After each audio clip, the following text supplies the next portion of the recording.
The Psychology of Money, Morgan Housel.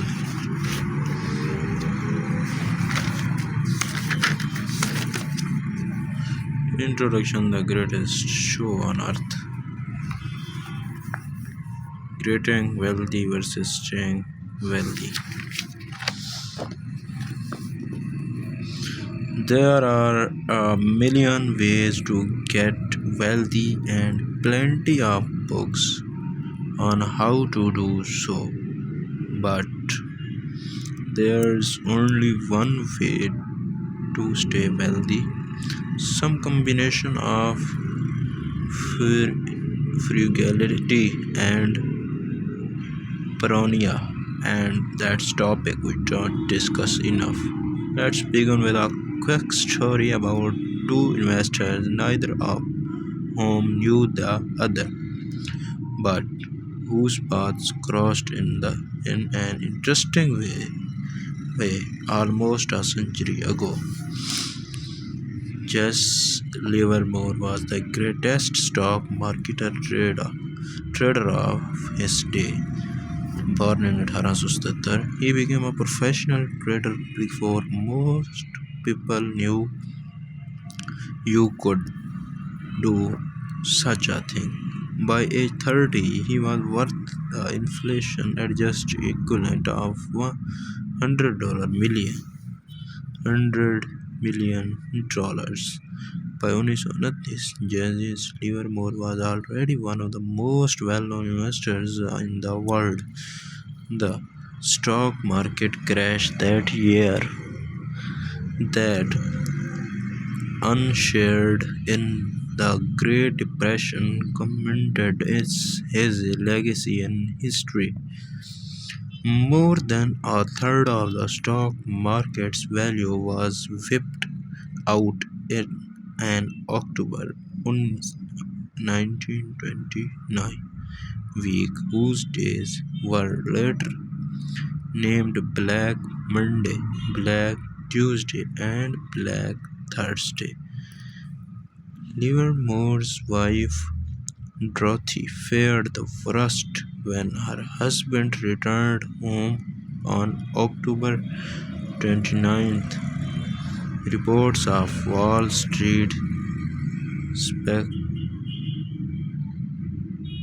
speculators committing suicide were spreading across New York. She and her children greeted Jesus at the door in tears, while her mother was so distraught she hid in another room screaming. Jesse, according to biographer Tom Robinson, stood confused for a few moments before realizing what was happening. He then broke the news to his family. In a stroke, genius, and luck, he had been short the market, betting stocks would decline. You mean we are not ruined? Dorothy asked. No, darling. I have just had my best over trading day. We fabulously rich and can do whatever we like, Jesse said. Dorothy ran to her mother and told her to be quiet. In one day, Jesse Livermore made the equivalent of more than $3 billion. During one of the worst months in the history of the stock market, he became one of the richest men in the world. As Livermore's family celebrated their uncomfortable success, another man wandered the streets of New York in desperation. Abraham Chernasky was a multi-millionaire real estate developer who made a fortune during the roaring 1920s. As the economy boomed, he did what virtually every other successful New Yorker did in the late 90s, but heavily on the surging stock market. On October 26, 1929, the New York Times published an article that, in two paragraphs, portrays a tragic ending. Bernard H. Sandler, an attorney of 2025 Broadway, was asked yesterday morning to Mrs. Abraham Chernasky of Mount Vernon to help find her husband, missing since Thursday morning. Chernasky, who is 50 years old and East Side real estate operator, was said by Sandler to have invested heavily in stocks. Sandler said he was told by Mrs. Chemnasky that a friend saw her husband late Thursday on Wall Street near the stock exchange. According to her, husband was tearing a strip of tricker tape into bits and scattering it on the sidewalk as they walked toward Broadway. And that, as far as we know, was the end of Abraham Gymnasky. Here we have a contrast. The October 1929 crash made Jesse Livermore one of the richest men in the world. It ruined Abraham Gymnasky, perhaps taking his life. But fast forward 4 years and stories cross paths again. After his 1999 blowout, Livermore, overflowing with confidence,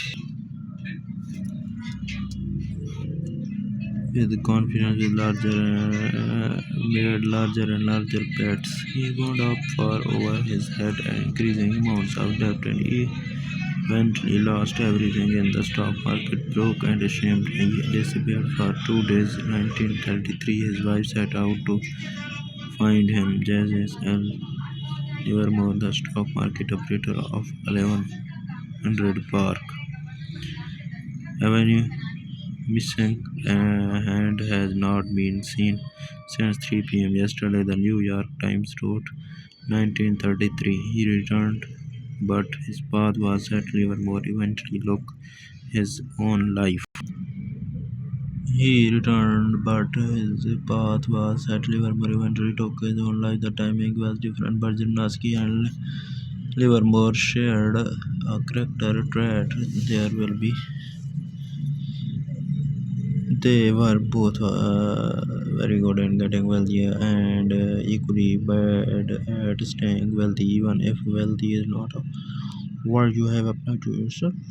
The lesson from that observation applied to everyone at all income levels. Getting money is one thing, keeping is another. If I had to summarize money success in a single word, it would be a survival. As we will see in chapter 6, 40% of companies successful in Mexico become publicly traded, lost effectively all of their value over time. The Forbes 400 list of the richest American has averaged roughly 20% turnover per decade. For cases that don't have to do with death or transferring money to another family member. Capitalism is hard, but part of the reason that happens is because getting money and keeping money are two different skills. Getting money requires taking risk, being Take and putting yourself out there. Beekeeping money requires the opposite of taking. It requires humanity and fear that what you have made can be taken away from you just as fast. It requires fragility and acceptance that at least some of what you have made is attributable to luck. So past success can't rely upon the repeat independently. अच्छा मंदे ना गाड़ा. Wicket keeping requires our foresight. Taking risk it requires humanity and fear that what you have made can be taken away from you just as fast. It requires serenity and acceptance at least some of what you have made the attributable to luck. So past success can't rely upon the repeat immediately. Mitchell Mortis, the billionaire of Square Capital, was asked by the Charlie Rose. JC Films but scripture has been proposed for decades. Rose asked why what was Mauritius. I think we have always been afraid of going out of business. Rose really so it fair but only other paranoid survive. There is a lot of truth that we assume tomorrow won't be like yesterday. We can't afford the rest on your lurers, lurers, lurals. We can't complain. Estimate we can't assume that yesterday's success translate into tomorrow's good fortune. Not growth or brain the ability to stick around for a long time without weeping out or being forced to give up is the biggest difference. The cornerstone of your strategy, whether it is in investing or your career on your career or business of you own. Fast. More than I want big returns. I want to financially unmarkable, and if I am unbreakable, I actually think I will get the biggest returns because I will be able to stick around long enough of compounding to work wonders. No one wants to hold cash during a bull market that want to own assets that go up a lot. You look and feel conservative holding cash during a bull market because you become the actually aware of how much return you are giving up by not owning the good stuff. Say cash earns 1% and stocks return 10% of a year. That 9% gap will at your average day. But if that cash prevents from your having to sell your stocks during the bear market, the actual return you earned in the cash is not 1% of the year. It is could be many multiple of that because preventing and at a 12 time stocks share can do more for your lifetime return. The picking dozens of big time warriors winners. Compounding does not rely on earning big returns, merely good returns sustained uninterrupted for the longest period of time, especially in time chases and harvest will always win. But to planning is important, but the most important part of every plan is to be plan on the plan not going according to plan. Words saying you plan God loves financial investors planning are critical because they let you know whether your current actions are within the realm of responsible. But few plan of any kind survive their first encounter with the real world. If you are projecting your income, saving, trade, and market returns over the next 20 years. Think about big stuff that's happened in the last 20 years. What can go September. Our plan is our useful if it can survive reality and a future filled with the unknowns in everyone's reality. A God plan does not present this was not a true. It embarrasses and impasses rooms of error.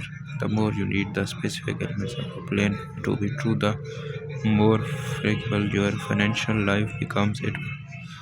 If there's enough room for error in your savings rate that you can say not be great, did not be great of the market returns 8% of the year over the next 30 years, but if it only does 4% of a year, I will still be okay. The more valuable your plan becomes, many birds fail because well, not because they were wrong, but because they were mostly right in a situation that required things to be exactly right. Room for error, often called margin of society, is one of the most underappreciated forces. In France, it becomes in many forms a usual budget, frugal budget, flexible thinking, and a lost timeline. Anything that you live happily with the range of outcomes. Lost timeline, anything that lets you have happily with a range of outcomes. It is a different from being conservative. Conservative is avoiding certain level of risk, margin of society, rising the odds success at given level of risk, increasing your chances of survival. Its magic is that higher your margin of society, smaller your edge needs to have a favorable outcomes.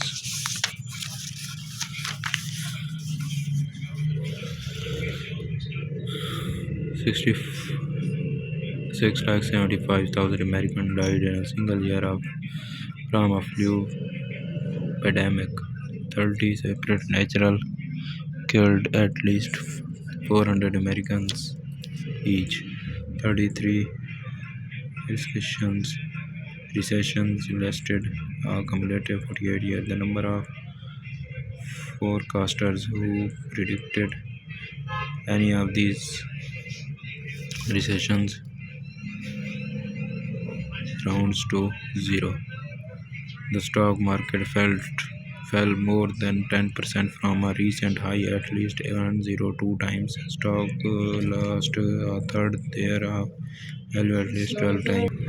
A mindset then can be paranoid and optimistic at the same time. It's hard to maintain because seeing this as black or white takes less of than accepting nonsense. But you need the short term pronya to keep alive long enough for it long term optimizing. Jesse Livermore figured this out the hard way. He associated good time that and a bad time getting wealthy made him feel like staying wealthy is invincible and that he was invincible after losing nearly everything. He reflected, I sometimes that no price is too high for us to pay to learn that, which will keep him from getting swelled at a great many smashes by brilliant men can be traced directly to the swelled head. It is expensive disease, he said everywhere to everybody. Now you We'll look at other way growth in the face of adversity can be so hard to wrap your head around.